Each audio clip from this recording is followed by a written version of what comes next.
ഹൈദരാബാദ് ചോയ്സിലേക്ക് എല്ലാവർക്കും ഒരിക്കൽ കൂടി സ്വാഗതം. ഇന്നത്തെ വീഡിയോയിൽ ഉണ്ടാക്കി കാണിക്കാൻ വേണ്ടി പോകുന്നത് നല്ലൊരു അച്ചാർ റെസിപ്പിയാണ്. വളരെ ടേസ്റ്റി ആയിട്ടുള്ള ഒരു ചിക്കൻ അച്ചാർ റെസിപ്പിയാണ് കാണിക്കാൻ വേണ്ടി പോകുന്നത്. സാധാരണ രീതിയിലുള്ള ഒരു ചിക്കൻ അച്ചാർ അല്ല ഇത് കുറേ കാലം കേടുകൂടാതെ നമുക്ക് സൂക്ഷിച്ച് വെക്കാൻ വേണ്ടി സാധിക്കും. അപ്പോൾ അത് കേടുകൂടാതിരിക്കാൻ വേണ്ടി എന്താണ് ചെയ്യേണ്ടത്, അതിൻ്റെ പൊടിക്കൈകൾ എന്തൊക്കെയാണെന്നുള്ള വളരെ വിശദമായി പറഞ്ഞു തരുന്നുണ്ട്. നമുക്ക് നല്ല രീതിയിൽ വീട്ടിൽ തന്നെ ഉണ്ടാക്കിയെടുക്കാം.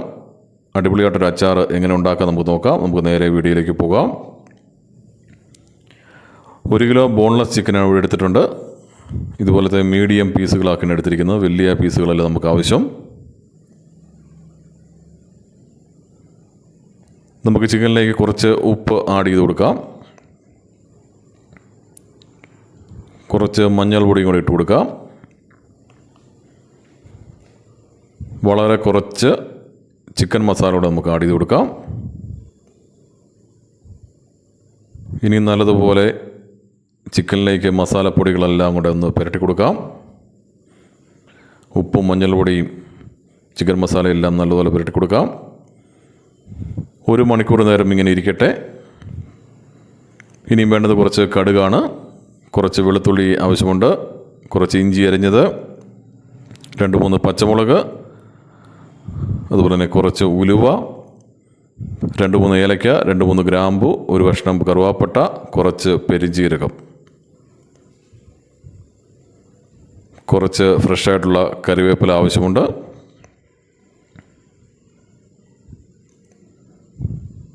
അതുപോലെ തന്നെ ഇത് മല്ലിയാണ്. നമുക്ക് ചെറിയ ഒരു ബൗള് മല്ലി ആവശ്യമുണ്ട്. ജിഞ്ചർ ഗാർലിക് പേസ്റ്റ് 3 ടേബിൾ സ്പൂണോളം ആവശ്യമുണ്ട്. ചേരുവകൾ കാണിക്കാം. ഉലുവ, കടുക്, മല്ലി, ഇഞ്ചി, അതുപോലെ തന്നെ വെളുത്തുള്ളി, ജിഞ്ചർ ഗാർലിക് പേസ്റ്റ്, പെരുംജീരകം, പട്ട, ഗ്രാമ്പു, ഏലക്ക, ഇത്രയും ആവശ്യമുള്ള സാധനങ്ങൾ ഇതാണ്. അപ്പോൾ നമ്മളത് തവ വെച്ച് കൊടുത്തു. തവ ചൂടായിട്ടുണ്ട്. ഇനി ഇതിലേക്ക് നമ്മൾ നേരത്തെ മസാല പുരട്ടി വെച്ച ചിക്കൻ ഇട്ട് കൊടുക്കാം. ഇതിൽ എണ്ണ നമ്മൾ ഒഴിച്ചിട്ടില്ല. ചൂടായ തവയിലേക്ക് നമ്മൾ നേരത്തെ മസാല പുരട്ടി വെച്ച ചിക്കൻ ഇട്ട് കൊടുക്കുകയാണ് ചെയ്യുന്നത്. പ്രത്യേകം ശ്രദ്ധിക്കണം.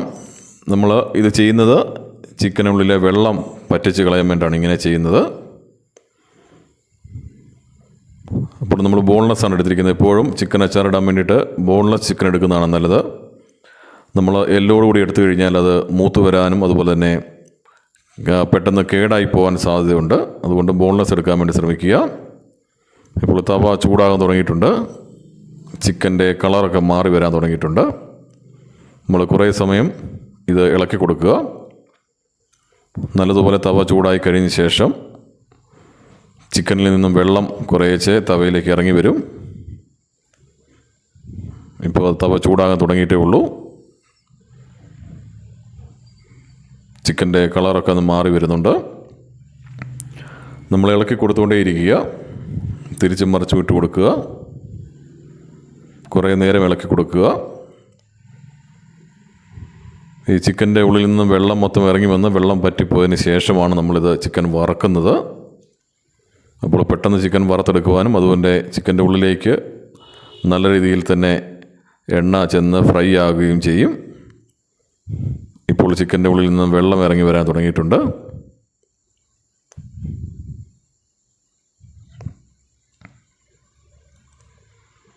ഇതിൻ്റെ ഉള്ളിൽ നിന്നും മുഴുവനും വെള്ളം ഇറങ്ങി വരും. മൊത്തം വെള്ളം പറ്റിപ്പോകും. അതാണ് ഇതിൻ്റെ ഒന്നാമത്തെ ഒരു ടെക്നിക്ക്.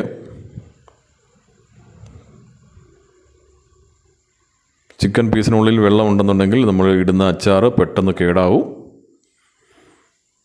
ഇത് കേടാകാതിരിക്കാൻ വേണ്ടിയിട്ടാണ് ഇങ്ങനെ ചെയ്യുന്നത്.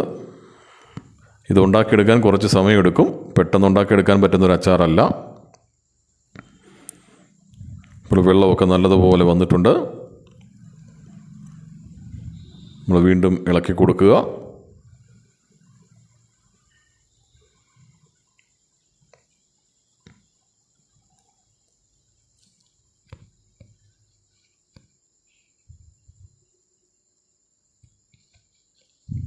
നല്ലതുപോലെ തിരിച്ചും മറിച്ചും ഇട്ട് കൊടുക്കുക. ഇളക്കി കൊടുത്തുകൊണ്ടേയിരിക്കുക. പെട്ടെന്ന് തന്നെ വെള്ളം വറ്റിപ്പോകും. നല്ലതുപോലെ നമുക്ക് വെള്ളം വറ്റിച്ചെടുക്കേണ്ടതാണ്.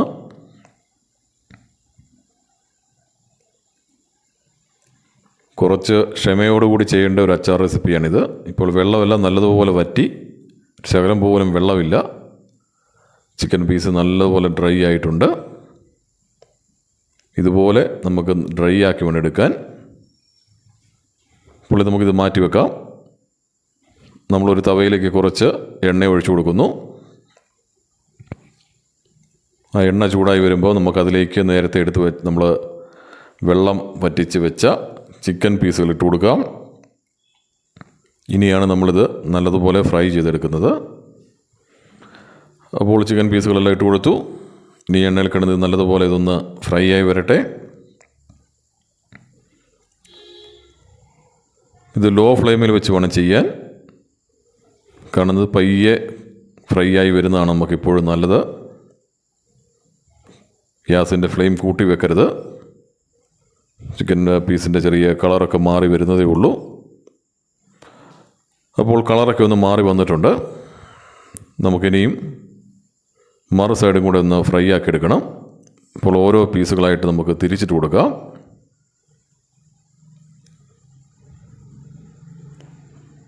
ഇപ്പോൾ ഒരു സൈഡ് ഒരു നല്ല കളറായി വന്നിട്ടുണ്ട്. എല്ലാ പീസും ഇതുപോലെ തിരിച്ചിട്ട് കൊടുക്കാം.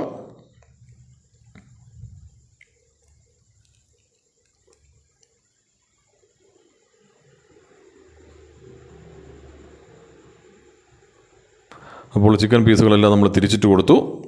ഇനിയും അത് ഇവിടെ കിടന്നൊന്ന് ഫ്രൈ ആയി വരട്ടെ. ഫ്രൈ ആയി കഴിയുമ്പോൾ നമുക്ക് എണ്ണയിൽ നിന്നും കോരി മാറ്റാവുന്നതാണ്. അപ്പോൾ ഒന്നുകൂടെ ഒന്ന് ഇളക്കി കൊടുക്കാം. എവിടെയെങ്കിലും ഫ്രൈ ആകാതെ ഉണ്ടെന്നുണ്ടെങ്കിൽ ഫ്രൈ ആക്കി എടുക്കാൻ വേണ്ടി നമ്മളൊന്ന് ഇളക്കി കൊടുക്കുക.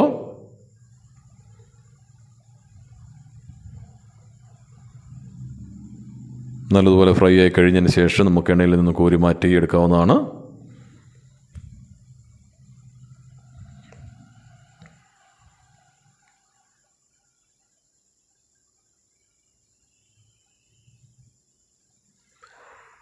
ഈ ഒരു പരുവാകുമ്പോൾ നമ്മൾ കോരി മാറ്റി ഒരു പാത്രത്തിലേക്ക് മാറ്റുക. ബാക്കിയെല്ലാം ഇതുപോലെ ഫ്രൈ ചെയ്തെടുക്കാം. ഒരു തവയിലേക്ക് നമ്മൾ നമ്മുടെ മല്ലി ആദ്യം ഇട്ട് കൊടുത്തു. നല്ലതുപോലെ ഇളക്കി കൊടുക്കുക. ഒന്ന് ഫ്രൈ ആക്കി എടുക്കാൻ വേണ്ടിയിട്ടാണ്.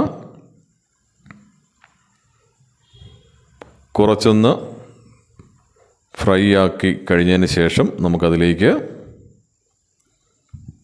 എടുത്തു വെച്ച പട്ട, ഗ്രാമ്പൂ, ഏലക്ക, പെരുംജീരകം ഇട്ട് കൊടുക്കാം. വീണ്ടും നല്ലതുപോലെ ഇളക്കി കൊടുക്കാം. ഇതൊന്ന് ഫ്രൈ ആയി വരണം. എടുത്തു വെച്ച ഉലുവ കൂടി നമ്മൾ ചേർത്ത് കൊടുത്തു.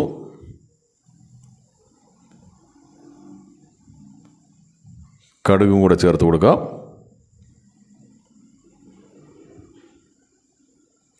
നല്ലതുപോലെ ഇളക്കി എല്ലാം ഒന്ന് ഫ്രൈ ആക്കി എടുക്കാം.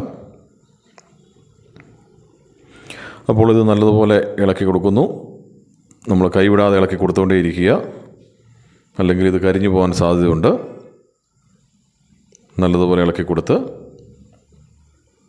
ഫ്രൈ ആക്കി എടുക്കാം.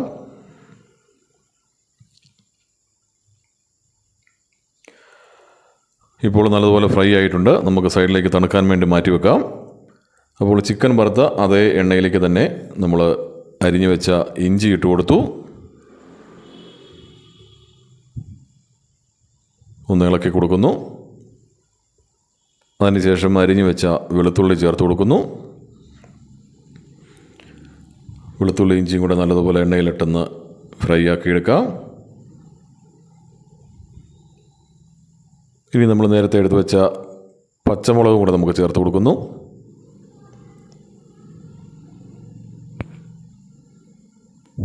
നല്ലതുപോലെ ഇളക്കിയിട്ട് കൊടുക്കാം. അതിനുശേഷം കറിവേപ്പില കൂടെ നമുക്ക് ചേർത്ത് നല്ലതുപോലെ ഇളക്കിയെടുക്കാം. അപ്പോൾ ഇഞ്ചി ഇട്ടു, വെളുത്തുള്ളി ഇട്ടു, അതിനുശേഷം പച്ചമുളക് ഇട്ടു. ഇപ്പോൾ നമ്മൾ കറിവേപ്പില ഇട്ട് കൊടുത്തു.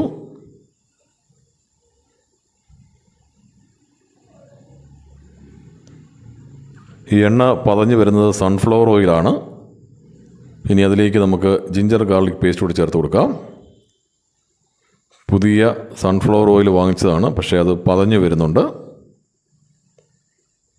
ഓയിലിനകത്ത് എന്തോ മിക്സ് ചെയ്തിട്ടുണ്ട്, അതുകൊണ്ടാണ് പതഞ്ഞ് വരുന്നത്. ഇനി അതിലേക്ക് നമ്മൾ വറുത്ത് വെച്ച നമ്മുടെ ചിക്കൻ പീസുകൾ ഇട്ട് കൊടുക്കാം. ഇനി നല്ലതുപോലെ ഇളക്കി യോജിപ്പിക്കുക. നല്ലതുപോലെ തന്നെ ഈ എണ്ണയ്ക്കകത്ത് ഇളക്കി യോജിപ്പിക്കണം. കുറേ സമയം ഇളക്കി കൊടുത്തുകൊണ്ടേയിരിക്കുക.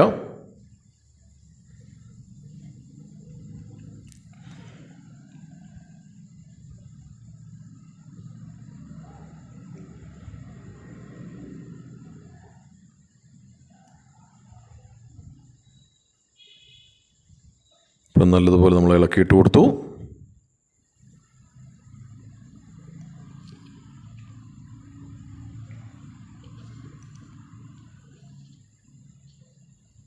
ഇനി അതിലേക്ക് മുളക് പൊടി ചേർത്ത് കൊടുക്കാം. ഞാനിപ്പോൾ ഇവിടെ ഒരു 3 ടേബിൾ സ്പൂൺ മുളക് പൊടി ചേർത്ത് കൊടുക്കുന്നുണ്ട്. ഇത് എരിവുള്ള മുളക് പൊടിയാണ്. മുളക് പൊടി ചേർത്ത് നല്ലതുപോലെ ഇളക്കി യോജിപ്പിക്കാം.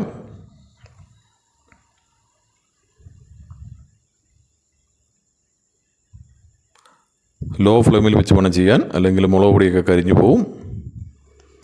ഇനി നമുക്കിതിലേക്ക് കുറച്ച് കാശ്മീരി ചില്ലി പൗഡർ ആവശ്യമുണ്ട്. ഒരു 1.5 table spoon Kashmiri chilli powder കൊണ്ട് ചേർത്ത് കൊടുത്തു. കാശ്മീരി ചില്ലി പൗഡർ ചേർക്കുമ്പോൾ നല്ല കളർ കിട്ടും, അതിന് വേണ്ടിയിട്ടാണ്.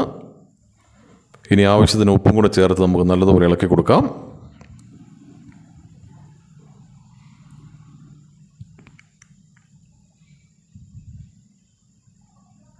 നല്ലതുപോലെ തന്നെ ഇളക്കി യോജിപ്പിക്കണം. ഇനി നമുക്കിതിലേക്ക് നമ്മൾ നേരത്തെ വറുത്ത് പൊടിച്ച് വെച്ച കൂട്ട് ചേർത്ത് കൊടുക്കാം. കൂട്ട് ചേർത്ത് നല്ലതുപോലെ തന്നെ ഇളക്കി യോജിപ്പിക്കണം.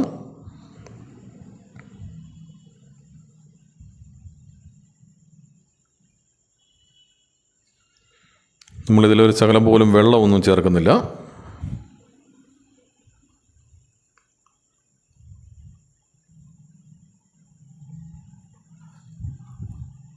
തിരിച്ചും മറിച്ച് വിട്ട് നല്ലതുപോലെ ഇളക്കി യോജിപ്പിച്ച് കൊടുക്കുന്നു. നല്ലതുപോലെ തന്നെ മിക്സ് ചെയ്യണം. ഇനി നമുക്കിതിലേക്ക് കുറച്ച് വിനാഗിരി ആവശ്യമുണ്ട്. ഒരു ചെറിയ ബൗള് വിനാഗിരി ചേർത്ത് കൊടുക്കുന്നുണ്ട്. വിനാഗിരി നല്ല പുളിയുള്ളതാണെങ്കിൽ കുറച്ച് മതിയാവും. അപ്പോൾ അത് നോക്കി ചേർത്ത് കൊടുക്കുക. ഞാനിപ്പോൾ ഇവിടെ ഒരു ബൗൾ ചേർത്തു. നമുക്ക് ഇളക്കി യോജിപ്പിച്ച് പുളിയുണ്ടോ എന്ന് നോക്കണം. നല്ലതുപോലെ ഇളക്കി കൊടുക്കുക. ഇപ്പോൾ തന്നെ അച്ചാർ കാണാൻ നല്ല ഭംഗിയുണ്ട്. നല്ല തിക്ക് ഗ്രേവിയാണ്, നല്ല കളറുണ്ട്. നല്ലതുപോലെ ഇളക്കി കൊടുക്കുക. ഉപ്പും പുളിയൊക്കെ നോക്കി ആവശ്യത്തിന് ഉപ്പ് വേണമെങ്കിൽ ചേർത്ത് കൊടുക്കാം. ഞാൻ ചേർത്ത വിനാഗിരിക്ക് പുളിയില്ല, അതുകൊണ്ട് ഞാൻ ഒരു ബൗൾ വിനാഗിരി കൂടെ ചേർത്ത് കൊടുക്കുന്നുണ്ട്. നിങ്ങൾ നല്ല വിനാഗിരി തന്നെ ഉപയോഗിക്കാൻ ശ്രമിക്കുക. നല്ലതുപോലെ ഇളക്കി കൊടുത്തിട്ടുണ്ട്. അപ്പോൾ നമ്മളുടെ അച്ചാർ റെഡി ആയിട്ടുണ്ട്. വളരെ ടേസ്റ്റി ആയിട്ടുള്ള അച്ചാർ കുറേ കാലങ്ങൾ കേടുകൂടാതിരിക്കും, നല്ല രീതിയിൽ അടച്ച് സൂക്ഷിച്ചു കഴിഞ്ഞാൽ. അപ്പോൾ എല്ലാവരും ഇതുപോലെ ഉണ്ടാക്കി നോക്കണം.